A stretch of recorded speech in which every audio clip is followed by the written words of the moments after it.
The designer I have chosen for the Museum of Modern Art What Was Good Design exhibition is Finnish-born American architect and furniture designer Eero Saarinen. Born in 1910, Eero was the son of architect Eero and sculptor Lohja. In 1923, at just 13 years old, the family moved to Michigan in America.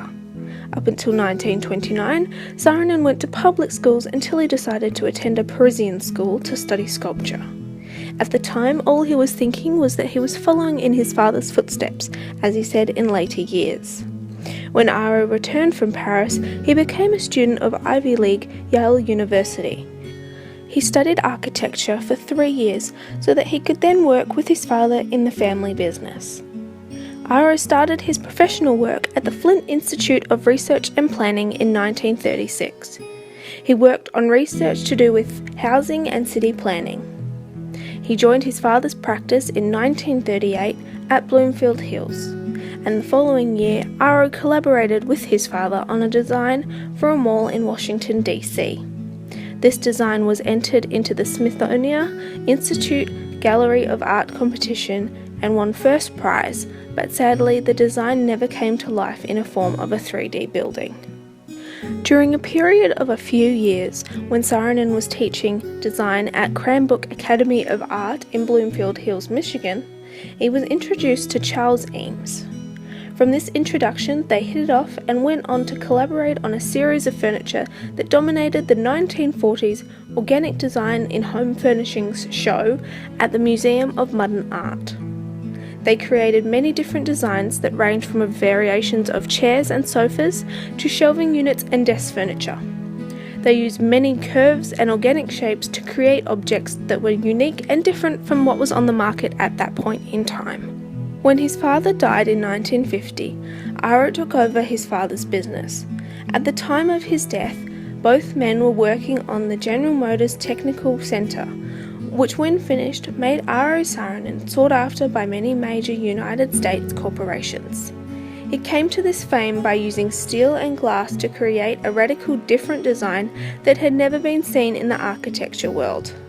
After Eero finished the General Motors project, he went on to work on many other major buildings and architecture projects, such as the TWA Terminal, Washington DC's Jules International Airport, and the American Embassy in London. Even when Eero wasn't directly contributing to a design, he still managed to have a dramatic influence on the way architecture developed in the 1950s.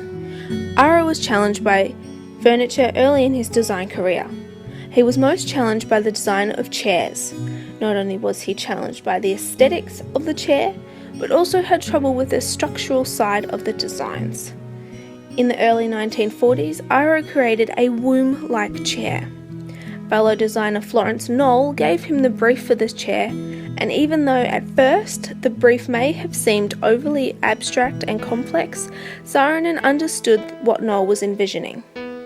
Knoll wanted to create something that was comfortable and could replace the large, overstuffed armchairs found in most households of the time period. Fascinated by materials, Eero set out to design something that would not only meet the brief, but also be a piece of art in itself.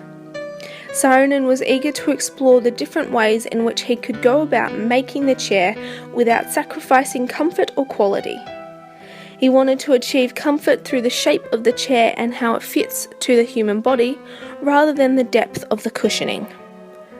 After creating a well-functioning prototype, Saarinen began sourcing materials to construct the final womb chair. He wanted to use materials that were new and innovative, not something that was the typical norm in the furniture world. By using fiberglass for the shell, Eero was able to make a chair that was one flowing piece. With less joints and edges, he was able to create a chair that had a sense of modernism and simplicity to it. After many reviews of the chair, the product was finalised. This chair was made to facilitate a relaxing sitting posture, providing emotional support and a sense of security. This is the reason why Eero named this design the womb chair. This chair design represents the importance of breaking the mould and coming up with a new way of doing things. Eero Saarinen broke away from traditional designs, materials and fashions to create something that was much ahead of his time. By using innovative materials and organic shapes, he paved the way for modern furniture. He not only made people think about the ergonomics of the objects, but how the objects complement the environment in which they sit. When selecting pieces for the What is Good Design exhibition, the Museum of Modern Art focused around Dieter Rams' principles for good design. Eero's womb chair met these principles in more ways than one. The chair is a unique piece of design that had never been seen before when it was created. The fabrics that are used to upholster the exterior are very simple yet pleasing for the eye to look at and comprehend. The design of this chair is very simple, which makes it easy to use and useful to use.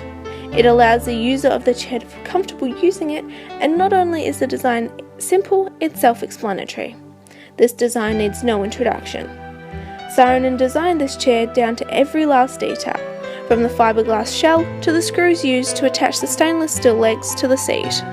By putting in so much effort and detail, Eero Saarinen was able to tell a story with his designs. He was able to take something so simple and make it into a piece of art within itself. When taking these principles and applying them to my own work, I will be able to see where I need to improve in order to create an image that I want to be known for. From learning these principles, I am able to see where I need to add more depth and meaning in order to tell a story with my work. Eero Saarinen was able to teach me that even the simplest thing can tell the best story.